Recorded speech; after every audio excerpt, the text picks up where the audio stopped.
Hi hello ನಮಸ್ಕಾರ ಎಲ್ರಿಗೂ. Welcome back to my YouTube channel life with Lakshmi. ಎಲ್ಲರೂ ಹೇಗಿದ್ದೀರಾ? ಎಲ್ಲರೂ ಚೆನ್ನಾಗಿದ್ದೀರಾ ಅಂತ ಅಂದ್ಕೊಂಡಿದ್ದೀನಿ. ಆ್ಯಂಡ್ ಇನ್ನೂ ಯಾರೆಲ್ಲ ನನ್ನ ಚಾನಲ್ಗೆ ಸಬ್ಸ್ಕ್ರೈಬ್ ಮಾಡಿಲ್ಲ ಪ್ಲೀಸ್ ಸಬ್ಸ್ಕ್ರೈಬ್ ಆಗಿ. ಆ್ಯಂಡ್ ಏನಪ್ಪ ಇವತ್ತಿನ ವಿಶೇಷ ಅಂದರೆ, ಇವಾಗ ಟೈಮು 2 ಗಂಟೆ 14 ನಿಮಿಷ ಆಗಿದೆ. ನಾನಿವತ್ತು ಒಂದು ಇಂಟ್ರೆಸ್ಟಿಂಗ್ ಪ್ಲೇಸಿಗೆ ಹೋಗ್ತಾ ಇದ್ದೀನಿ. ಸೊ ನಿಮ್ಮನ್ನು ಕರ್ಕೊಂಡು ಹೋಗೋಣ ಅಂತ. ಸೊ ಇವತ್ತಿನ ಹೋಲ್ ಡೇ ನಾನು ಹೆಂಗಿರುತ್ತೆ ಏನು ಅಂತ ತೋರಿಸ್ಬೇಕು ಅಂತ ಅಂದ್ಕೊಂಡಿದ್ದೀನಿ ಈ ಲಾಗಲ್ಲಿ. ಈ ಪ್ಲೇಸಿಗೆ ಹೋಗೋಕ್ಕಿಂತ ಮುಂಚೆ ಇಷ್ಟೆಲ್ಲ ಕೆಲಸ ಮಾಡಿ ಹೊರಟಿದ್ದೀನಿ. ಇವಾಗ ಯಾವ ಪ್ಲೇಸ್ ಹೋಗ್ತಾ ಇದ್ದೀನಿ ಏನು ಅಂತ ತೋರಿಸ್ತೀನಿ, ಸ್ವಲ್ಪ ವೆಯ್ಟ್ ಮಾಡಿ ಅಂತ. ಒಂದು ಫ್ಲ್ಯಾಶ್ ಬ್ಯಾಕ್ ಹೋಗಿ ಬನ್ನಿ ನೋಡೋಣ. ಹೋಗೋಕ್ಕಿಂತ ಮುಂಚೆ ನಮ್ಮಣ್ಣ ಎಲ್ಲ ಅಡುಗೆ ಮಾಡಿಟ್ಟು ಹೋಗು ಅಂತ ಅಂದರು. ಇವತ್ತು ಸಂಡೇ ಆಗಿರೋದ್ರಿಂದ ನಾನು ಫುಲ್ ಅಡುಗೆ ಎಲ್ಲ ಮಾಡಬೇಕು ಅಂತ ಅಂದ್ಕೊಂಡೆ. ಚಪಾತಿ, ಪಲ್ಯ, ಅನ್ನ, ಸಾಂಬಾರು ಆ ಥರ. ಸೊ ಫಸ್ಟು ರೈಸ್ ಮಾಡೋಕೆ ಇಡೋಣ ಅಂತ ರೈಸ್ ಮಾಡಿ ಅಕ್ಕಿ ಎಲ್ಲ ತೊಳೆದು ರೈಸಿಗೆ ಇಟ್ಟೆ. ಈ ಕಡೆ ಗ್ಯಾಸ್ ಮೇಲೆ ಅನ್ನಕ್ಕಿಟ್ಟು ಫುಲ್ಲು ಸಿಂಕ್ ತುಂಬ ಫುಲ್ ಬಾಂಡೆ ಇದ್ದು. ಸೊ ಬಾಂಡೆ ಎಲ್ಲ ತೊಳ್ಕೊಳ್ಳೋಣ ಒಂದೊಂದಾಗಿ ಅಂತ. ಸೊ ಬಾಂಡೆನೂ ತೊಳ್ಕೊಂಡೆ. ಈ ಕಡೆ ಅನ್ನನೂ ರೆಡಿ ಆಯಿತು. ಸಂಡೇ ಬಂತು ಅಂದರೆ ಎಂಜಾಯ್ ಮಾಡೋದಕ್ಕಿಂತ ಜಾಸ್ತಿ ಕೆಲಸನೇ ಮಾಡ್ತೀವಿ. ಅಣ್ಣನು ಕಾಯಿಪಲ್ಯ ತಗೊಂಡ್ ಬರಕ್ ಹೊರ ಹೋಗಿದ್ರು. ಸೊ ನಾನು ಬರೋದ್ರಲ್ಲಿ ಸಾಂಬಾರ್ ಮಾಡೋಣ ಅಂತ ಬೇಳೆ ಎಲ್ಲ ತೊಳ್ಕೊಂಡು, ಅದ್ರಲ್ಲೇನೆ ಟೊಮೆಟೊ ಮತ್ತೆ ಒಂದು ನುಗ್ಗೆಕಾಯಿ ಇತ್ತು. ಸೊ ಅದ್ರಲ್ಲೇನೆ ಟೊಮೆಟೊ ನುಗ್ಗೆಕಾಯಿ ಎರಡು ಕಟ್ ಮಾಡಿ ಇವಾಗ ಕುಕ್ಕರ್ ಅಲ್ಲಿ ಹಾಕಿ ಕುದಿಯಕ್ಕೆ ಇಟ್ಟೆ. ಸೊ ಇವಾಗ ಸಾಂಬಾರ್ ಮಾಡಕ್ಕೆ ಏನೇನ್ ಬೇಕು ಅದೆಲ್ಲ ಪ್ರಿಪೇರ್ ಆಯ್ತು. ಸೊ ಇವಾಗ ಒಂದ್ ಕುಕ್ಕರ್ ಅಲ್ಲಿ ರೈಸ್ ರೆಡಿ ಆಗಿದೆ. ಸೊ ಇನ್ನೊಂದು ಕುಕ್ಕರ್ ಅಲ್ಲಿ ಬೇಳೆ ಇಟ್ವಿ. ಆಮೇಲೆ ಚಪಾತಿ ಮಾಡೋಣ ಅಂತ ಸೊ ಚಪಾತಿ ಹಿಟ್ಟು ಕಲಸಿ ಇಡ್ತಿದ್ದೀನಿ.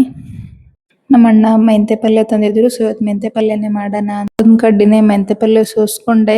ನಮ್ಮ ಮಮ್ಮಿ ಅಂತೂ ಸಖತ್ತಾಗಿ ಮೆಂತೆ ಪಲ್ಯ ಮಾಡ್ತಾರೆ. ನಮ್ಮ ಮನೇಲಿ ಎಲ್ರಿಗೂ ತುಂಬಾ ಇಷ್ಟ. ಸೊ ನಮ್ಮ ಮಮ್ಮಿ ಕಡೆನೆ ರೆಸಿಪಿ ಹೇಳಿಸ್ಕೊಂಡು ಮೆಂತೆ ಪಲ್ಯ ಮಾಡಕ್ ಸ್ಟಾರ್ಟ್ ಮಾಡ್ತಾ ಇದ್ದೀನಿ. ಮೆಂತೆ ಪಲ್ಯ ಫುಲ್ ನೀಟಾಗಿ ತೊಳೆದು ಸಣ್ಣದಾಗಿ ಕಟ್ ಮಾಡ್ಕೊತಾ ಇದ್ದೀನಿ. ಮೆಣಸಿನ್ಕಾಯಿ, ಟೊಮೆಟೊ ಎಲ್ಲ ಕಟ್ ಮಾಡ್ಕೊಂಡೆ. ಅಷ್ಟರಲ್ಲಿ ಮತ್ತೆ ಕುಕ್ಕರು ಬೇಳೆ ಎಲ್ಲ ಕುದ್ದಿತ್ತು. ಇವಾಗ ಪಲ್ಯ ಮಾಡಕ್ ಸ್ಟಾರ್ಟ್ ಮಾಡೋಣ. ಸ್ವಲ್ಪ ಎಣ್ಣೆ, ಜೀರಿಗೆ, ಸಾಸಿವೆ, ಕರಿಬೇವೆಲ್ಲ ಹಾಕೊಂಡು ಸ್ವಲ್ಪ ನೀಟಾಗಿ ಫ್ರೈ ಮಾಡಿದೆ. ಸ್ವಲ್ಪ ಮೆಣಸಿನ್ಕಾಯಿ, ಟೊಮೆಟೊ ಹಾಕಿ ಮತ್ತೆ ಇನ್ನೊಂದ್ ಸ್ವಲ್ಪ ಫ್ರೈ ಮಾಡಿದೆ. ಆಮೇಲೆ ಇದನ್ನು ಮೆಂತೆ ಪಲ್ಯನೂ ಹಾಕಿ ಸ್ವಲ್ಪ ಮೆಂತೆ ಪಲ್ಯ ಒಂದ್ ಸ್ವಲ್ಪ ಕುದಿಯೋವರೆಗೂ ವೇಟ್ ಮಾಡಿದೆ. ಆಮೇಲೆ ಬೇಳೆ, ಉಪ್ಪು, ಒಂದ್ ಸ್ವಲ್ಪ ಬೆಲ್ಲ ಹಾಕಿ ಕುದಿಯಕ್ಕಿಟ್ಟೆ. ಸೊ ಇವಾಗ ನಮ್ ಪಲ್ಯ ರೆಡಿ ಆಯ್ತು. ಸೊ ಇನ್ನೊಂದು ಬೋಗಣಿ ಒಳಗೆ ಸಾಂಬಾರ್ ಮಾಡೋಣ ಅಂತ ಅನ್ಕೊಂಡು ಎಣ್ಣೆ, ಜೀರಿಗೆ, ಸಾಸಿವೆ, ಕರಿಬೇವು, ಒಂದ್ ಸ್ವಲ್ಪ ಬೆಳ್ಳುಳ್ಳಿನೂ ಜಜ್ಜಿ ಹಾಕೊಂಡೆ. ಟೊಮೆಟೊ, ಅರಿಶಿನ ಪುಡಿನೂ ಹಾಕಿ ಸ್ವಲ್ಪ ಎಣ್ಣೆಲಿ ಫ್ರೈ ಆಗಕ್ ಬಿಟ್ಟೆ. ಆಮೇಲೆ ಬೇಳೆ, ನುಗ್ಗೆಕಾಯಿ ಕುದಿಯಕ್ ಹಾಕಿದ್ವಲ್ಲ ಸೊ ಅದನ್ನು ಹಾಕಿದೆ. ಲಾಸ್ಟ್ ಅಲ್ಲಿ ಒಂದ್ ಸ್ವಲ್ಪ ಉಪ್ಪು, ಬೆಲ್ಲ, ಕೊತ್ತಂಬರಿ ಎಲ್ಲ ಹಾಕಿದೆ. ಸೊ ಇವಾಗ ಸಾಂಬಾರು ರೆಡಿ ಆಯ್ತು. ಒಂದ್ ಸ್ವಲ್ಪನೇ ಹೀರೆಕಾಯಿ ಇತ್ತು. ಸೊ ಅದ್ನ್ಯಾಕ್ ವೇಸ್ಟ್ ಮಾಡಂತ ಅನ್ಕೊಂಡು ಹೀರೆಕಾಯಿ, ಒಂದ್ ಸ್ವಲ್ಪ ಉಳ್ಳಾಗಡ್ಡಿ, ಮೆಣಸಿನ್ಕಾಯಿ ಹಾಕಿ ಫ್ರೈ ಮಾಡ್ಕೊಂಡೆ. ಅದು ಆರಿದ್ಮೇಲೆ ಒಂದ್ ಜಾರಲ್ಲಿ ಹಾಕೊಂಡು ಒಂದ್ ಸ್ವಲ್ಪ ಉಪ್ಪು, ಜೀರಿಗೆ, ಶೇಂಗಾ ಹಾಕಿ ಮಿಕ್ಸಿ ಮಾಡ್ಕೊಂಡ್ವಿ. ಅದು ಈ ತರ ಕಾಣ್ತಿದೆ, ಹೀರೆಕಾಯಿ ಚಟ್ನಿ. ಫಸ್ಟ್ ಟೈಮ್ ಯಾರು ಹೆಲ್ಪ್ ಇಲ್ದೆ ಚಪಾತಿ ಮಾಡ್ತಿದ್ದೀನಿ. ಸೊ ಇಂಡಿಯಾ ಮ್ಯಾಪ್ ಆಗದೆ ಇದ್ರೆ ಸಾಕು ಅಂತ ಅನ್ಕೋತಾ ಇದ್ದೆ. ನಾಟ್ ಬ್ಯಾಡ್, ಚೆನ್ನಾಗಿ ಮಾಡಿದೆ. ಕರೆಕ್ಟ್ ಆಗಿ ರೌಂಡ್ ಶೇಪ್ ಅಲ್ಲೇ ಬಂತು. ಫುಲ್ ಖುಷಿ ಆಯ್ತು. ಫೈನಲಿ ಹಂಗೆ ಹಿಂಗೆ ಕಷ್ಟಪಟ್ಟು ಒಂದು 6-7 ಚಪಾತಿ ಮಾಡಿದೆ. ಅಂದ್ಮೇಲೆ ನನಗೆ ಪ್ರೌಡ್ ಫೀಲ್ ಆಗ್ತಿದೆ. ಚಪಾತಿ, ಪಲ್ಯ, ಅನ್ನ, ಸಾಂಬಾರ್ ಮಾಡಿದ್ದೀನಿ. ಅಂಡ್ ವಿದೌಟ್ ಹೆಲ್ಪ್, ಯಾರ ಹೆಲ್ಪ್ನು ಇಲ್ಲದೆ ಫಸ್ಟ್ ಟೈಮ್ ಒಬ್ಬಳೇ ಚಪಾತಿ ಮಾಡಿದ್ದೀನಿ. ಮನೆಯಲ್ಲಿ ಇಷ್ಟೆಲ್ಲ ಅಡುಗೆ ಮಾಡಿದ್ದು: ಚಪಾತಿ, ಸಲಾಡು, ಸಾಂಬಾರು, ಪಲ್ಯ, ರೈಸ್, ಇದು ಚಟ್ನಿ. ಬನ್ನಿ ತರಿಸ್ತೀನಿ. ಈ ನಮ್ಮನೆ ಇವಾಗ ಫ್ರೆಶ್ ಅಪ್ ಆಗಿ ಹೊರಗಡೆ ಹೋಗಬೇಕು. ಇದನ್ನು ಹಾಕೊಳ್ಳೋಣ. ವಿಜನಾ, ದಿಸ್ ಈಸ್ ಫಾರ್ ಯು. ತಿಂದು ಹೆಂಗಾಗಿದೆ ಅಂತ ಟೇಸ್ಟ್ ಹೇಳು. ಹೆಂಗಾಗಿದೆ? ಸೂಪರ್. ಈ ಚಟ್ನಿ ಅಂತೂ ಮಾರಿದೆ. ಏಯ್, ನಾ ಹೆಂಗೆ ಹೇಳಿ ನಂಗೆ? ಫೈನಲಿ ನಾವು ಅನ್ಕೊಂಡಿದ್ದ ಪ್ಲೇಸಿಗೆ ಹೋಗ್ತಾ ಇದ್ದೀವಿ. ಸೊ ಅಲ್ಲಿ ಹೋಗೋಕ್ಕೆ ರ್ಯಾಪಿಡೋ ಬುಕ್ ಮಾಡಿದ್ದೆ. ಒಂದು 5 ಮಿನಿಟ್ಸ್ ಆದಮೇಲೆ ಸ್ಕೂಟಿ ಬಂತು. ನನ್ನ ಮನೆಯಿಂದ ಹೊಂಟು 1 ಕಿಲೋಮೀಟರ್ ಆಗಿಲ್ಲ, ಆಲ್ರೆಡಿ ಮಳೆ ಬರೋ ಥರ ಫುಲ್ ಗಾಳಿ, ಫುಲ್ ಮಾಡಾಗಿಲ್ಲ, ಫುಲ್ ಆಗಿತ್ತು. ಯಪ್ಪ, ನಾ ಪ್ಲೇಸಿಗೆ ಹೋಗ್ತೀನೋ ಇಲ್ವೋ ಅಂತ ಅನ್ಕೊಂಡಿದ್ದೆ. 1 ಅವರ್ ಅಷ್ಟೇ ಪೆಂಡಿಂಗ್ ಇತ್ತು. ಹಂಗೋ ಹಿಂಗೋ ಕಷ್ಟಪಟ್ಟು ಫೈನಲಿ ನಮ್ಮ ಡೆಸ್ಟಿನೇಷನ್ನ ತಲುಪಿದ್ವಿ. ನಾವು ಬಂದಿರೋ ಪ್ಲೇಸ್ ಯಾವುದಂದ್ರೆ ರಂಗಶಂಕರ. ಸೊ ಆಫ್ಲೈನ್ ಟಿಕೆಟ್ ಸಿಗುತ್ತೋ ಇಲ್ವೋ ಅಂತ ಆನ್ಲೈನೇ ಬುಕ್ ಮಾಡ್ಕೊಂಡು ಹೋಗಿದ್ದೆ ನಾನು. ಗೂಗಲಲ್ಲಿ ಇದೇ ಟೈಮ್ ಇಂತಿಷ್ಟು ಟೈಮೇ ಆಫ್ಲೈನ್ ಟಿಕೆಟ್ ಅವೈಲೇಬಲ್ ಇರುತ್ತೆ ಅಂತ ಮೆನ್ಷನ್ ಮಾಡಿದ್ದಾರೆ. ಬಟ್ ರಿಯಾಲಿಟಿಯಲ್ಲಿ ಆ ಥರ ಏನಿಲ್ಲ. ಮಾರ್ನಿಂಗ್ 10 ಇಂದ ಈವ್ನಿಂಗ್ 7 ಕಂಪ್ಲೀಟ್ ಆಗಿ ಆಫ್ಲೈನ್ ಟಿಕೆಟ್ ಅವೈಲೇಬಲ್ ಇರುತ್ತೆ. ಆ್ಯಂಡ್ ನೀವು ಆನ್ಲೈನ್ ಟಿಕೆಟ್ನು ಬುಕ್ ಮೈ ಶೋ ಅಲ್ಲಿ ಬುಕ್ ಮಾಡ್ಕೋಬಹುದು.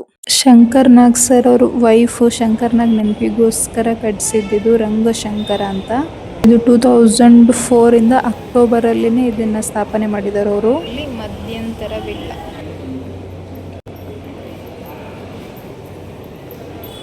ಅಂಡ್ ಇಲ್ಲಿ ಬುಕ್ ಸ್ಟಾಲ್ ಬೇರೆ ಇದೆ.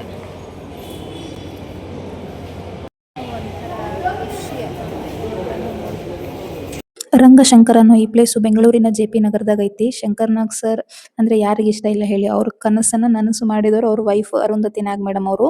ಅಂಡ್ ರಂಗಶಂಕರ ಧ್ಯೇಯವಾಕ್ಯ ಎಲ್ಲರಿಗೂ ರಂಗಭೂಮಿ, ಪ್ರತಿದಿನ ರಂಗಭೂಮಿ, ಪ್ಲೇ ಅ ಡೇ ಆಗಿತ್ತು. ಅಂಡ್ ಇಲ್ಲಿ ಎವ್ರಿ ಮಂಡೇ ಹಾಲಿಡೇ ಇರುತ್ತೆ. ಮಂಡೇ ಬಿಟ್ಟು ಉಳ್ಕಿದ ಎಲ್ಲ ದಿನನೂ ನಾಟಕ ಇರುತ್ತೆ. ಅಂಡ್ ಕನ್ನಡ ಅಷ್ಟೇ ಅಲ್ಲದೆ ಹಿಂದಿ, ಇಂಗ್ಲಿಷ್, ತಮಿಳ್, ತೆಲುಗು ಎಲ್ಲ ಭಾಷೆಯಲ್ಲೂ ಇಲ್ಲಿ ನಾಟಕ ಇರ್ತದೆ. ಅಂಡ್ ಈಗಿನ ಕಾಲದೊಳಗೆ ಥಿಯೇಟರ್ಗೆ ಹೋಗ್ಲಾರ ಜನ ನಾಟಕ ನೋಡಕ್ಕೆ ಎಷ್ಟು ಜನ ಬಂದಾರ.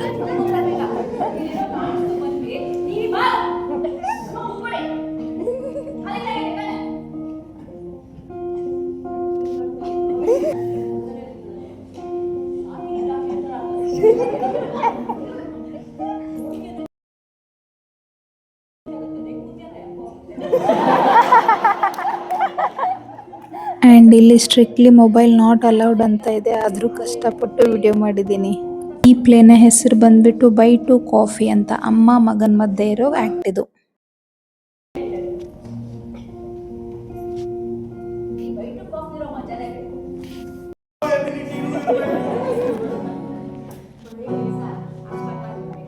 ಅಮೆರಿಕದಲ್ಲಿ ಇಂಗ್ಲಿಷ್ ಬರ್ದವರು ಮನೆ ಕೆಲಸ ಬರಬೇಕು.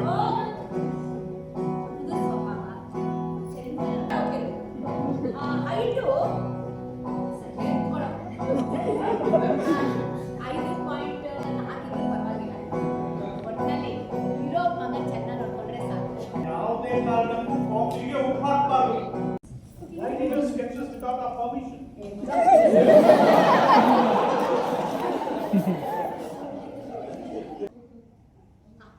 I am gay. ಅಂದ್ರೆ ನಿನ್ನ ಹತ್ರ ಹೇಗೆ ಹೇಳಿ? ಕಾರ್ ಆಯಿಲ್ ಟ್ಯಾಂಕ್ ಲೀಕ್ ಆಗಿದೆ ಅಂದಾಗ ವಿಷ್ಣು ಸಹಸ್ರನಾಮ ಪುಸ್ತಕ ತೆಗೆದವಳು ನೀನು. ಈ ಪ್ಲೇ ಅಂತೂ ಎಷ್ಟು ಚೆನ್ನಾಗಿತ್ತು ಅಂದ್ರೆ ಸಖತ್ತಾಗಿತ್ತು. ತಾಯಿ ಮಗನ ಪ್ರೀತಿ ಬಗ್ಗೆ ಎಲ್ಲ ಎಷ್ಟು ಚೆನ್ನಾಗಿ ಹೇಳಿದ್ದಾರೆ. ಅಂಡ್ ಎಲ್ಲರೂ ಈ ಪ್ಲೇಸ್ಗೆ ವಿಸಿಟ್ ಮಾಡಿ. ಅಂಡ್ ನಿಮ್ಗೊಂದು ಹೊಸ ಎಕ್ಸ್ಪೀರಿಯನ್ಸು ಅಂಡ್ ಮೆಮೊರೇಬಲ್ ಡೇ ಆಗಿರುತ್ತೆ ಪಕ್ಕ.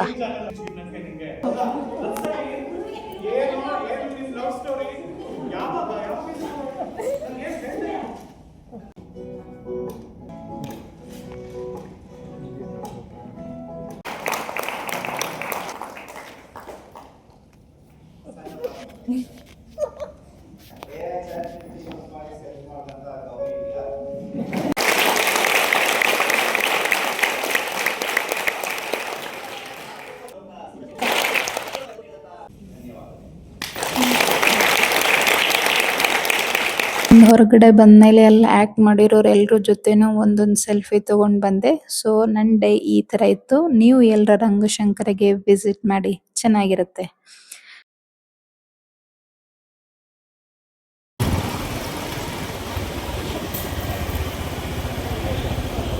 ಈ ವಿಡಿಯೋ ನಿಮಗೆ ಇಷ್ಟ ಆಗಿದ್ರೆ ಲೈಕ್ ಮಾಡಿ, ಶೇರ್ ಮಾಡಿ, ಕಮೆಂಟ್ ಮಾಡಿ. ನಮಸ್ಕಾರ.